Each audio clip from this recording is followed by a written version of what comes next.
കണ്ണൂർ പഴയങ്ങാടി പാലത്തിന് മുകളിൽ tanker lorry മറിഞ്ഞു. നിയന്ത്രണം വിട്ട ലോറി 2 കാറുകളെ ഇടിച്ച ശേഷമാണ് മറിഞ്ഞത്. ഇന്ധന ചോർച്ചയില്ല. ഫെലിക്സ് വിവരങ്ങളുമായി ചേരുന്നുണ്ട്. ഫെലിക്സ്, എപ്പോഴാണ് ഈ അപകടം നടന്നത്? ആർക്കെങ്കിലും പരിക്കോ മറ്റോ ഉണ്ടോ? ഈ ഇന്ധന ചോർച്ചയില്ല എന്നുള്ളത് ആശ്വാസകരമാണ്. എന്താണ് ഇപ്പോൾ നടക്കുന്നത്?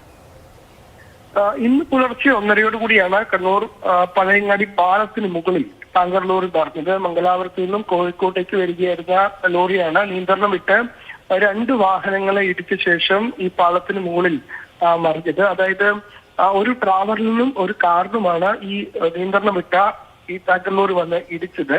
ഈ ട്രാവലറിൽ യാത്ര ചെയ്ത 8 പേർക്ക് നിസ്സാരമായ പരിക്കുണ്ട്. ഒപ്പം തന്നെ ഈ ടാങ്കർ ലോറി ഡ്രൈവർക്കും പരിക്കേറ്റിട്ടുണ്ട്. ഈ പരിക്കേറ്റവരെല്ലാം കണ്ണൂർ പരിയാരം മെഡിക്കൽ കോളേജ് ആശുപത്രിയിൽ പ്രവേശിപ്പിക്കുകയും ചെയ്തു. പരിക്ക് ഗുരുതരമല്ല എന്നതാണ് നമുക്കറിയാൻ കഴിയുന്നത്. ഏതായാലും അമിത വേഗതയിലായിരുന്നു ടാങ്കർ ലോറി എന്നതാണ് അവിടെ ഉണ്ടായിരുന്ന നാട്ടുകാരടക്കം പറയുന്നത്.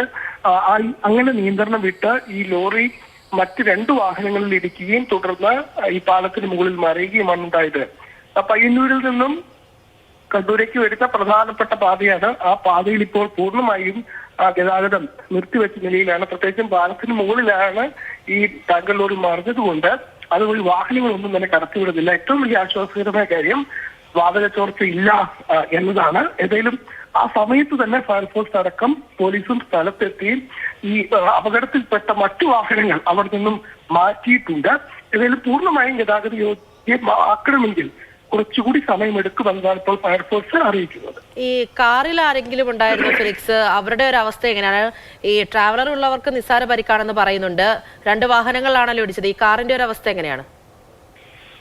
കാറിൽ യാത്ര ചെയ്തവർക്കും വലിയ പരിക്കുകളില്ല എന്നാണ് നമുക്ക് മനസ്സിലാക്കാൻ സാധിക്കുന്നത്. അതായത് പരിക്ക് പറ്റിയ ആളുകളുടെ ഒക്കെ പരിക്കുകൾ ഗുരുതരമല്ല, നിസ്സാരമായ പരിക്കുകൾ മാത്രമാണ് ആളുകൾക്ക് സംഭവിച്ചിട്ടുള്ളത്. ട്രാവലറിനും ഒപ്പം തന്നെ ഒരു കാറിനും നിയന്ത്രണം വെട്ടി ടാങ്കർ ലോറി ഇടിക്കുകയും പിന്നീട് ഈ പാലത്തിന് മുകളിൽ മറിയുകയുമാണ് ഉണ്ടായത്. പാലത്തിന് മുകളിലാണ് ഈ അപകടം നടന്നത് എന്നതുകൊണ്ടാണ് ഗതാഗതം പൂർണ്ണമായും തടസ്സപ്പെട്ട നിലയിലേക്ക് കാര്യങ്ങൾ എത്തിയിട്ടുള്ളത്. ഏതായാലും ഇപ്പോൾ ഈ ടാങ്കർ ലോറി മാത്രമാണ് പാലത്തിന് മുകളിലുള്ളത്. മറ്റു വാഹനങ്ങളൊക്കെ തന്നെ ഫയർഫോഴ്സ് എത്തിയ സ്ഥലത്തു നിന്നും മാറ്റിയിട്ടുണ്ട്. പ്രധാനപ്പെട്ട പാതയാണ്. ആ പാതയിലാണ് ഈ അപകടം നടന്നത് എന്നത് കൊണ്ട് മറ്റു വഴി, തളിപ്പറമ്പ് വഴി വേണം ആളുകൾക്ക് അല്ലെങ്കിൽ വാഹനങ്ങൾക്ക് പയ്യന്നൂരിൽ നിന്നും കണ്ണൂരിലേക്ക് പോകാൻ കഴിയുക.